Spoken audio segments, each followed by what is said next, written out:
மனித வாழ்க்கையிலேயே அதிக துன்பம் தரக்கூடிய ஒன்று பிரிவுகள் தான்.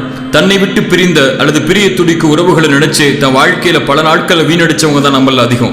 ஒன்னு புரிஞ்சுக்கணும், இறைவன் கொடுத்த இந்த வாழ்க்கையில நம்மளோட கடைசி வரை நம்ம இலக்கடைய நமக்காக அமைக்கப்பட்ட உறவுகள் நம்மோட தான் கடைசி வரை இருக்கும். அதை உலகமே நினைச்சாலும் பிரிக்க முடியாது. நம்மளோட நம்ம இலக்கடைய தகுதி இல்லாத உறவுகள் நம்மளை விட்டு பிரிஞ்சுதான் ஆகும். உலகமே நம்மளோட தக்க வைக்காத நினைச்சாலும் தக்க வைக்க முடியாது.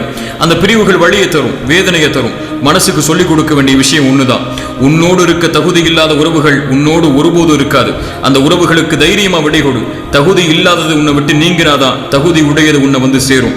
குறிப்பா இறை நம்பிக்கை கொண்டவங்க பிரிவுகளுக்கு ஒருபோதும் கவலைப்பட மாட்டாங்க.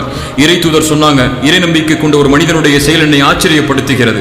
அவர்களுடைய எல்லா காரியங்களும் நல்லதாகவே அமைகிறது. அவர்களுக்கு மகிழ்ச்சி ஏற்பட்டால் இறைவனுக்கு நன்றி செலுத்துகிறான், அதுவும் நலவாக அமையுது. அவனுக்கு சிரமம் ஏற்பட்டால் பொறுமை காக்கிறான், அதுவும் நலவாக அமையுதுன்னு சொல்லி பிரிவுகள் வேதனையை தந்தா பொறுமையாயிருங்க. நம்மளோட நமக்காக அமைக்கப்பட்ட உறவுகள் நம்மளோட கடைசி வரை இருக்குங்கிற நம்பிக்கையோட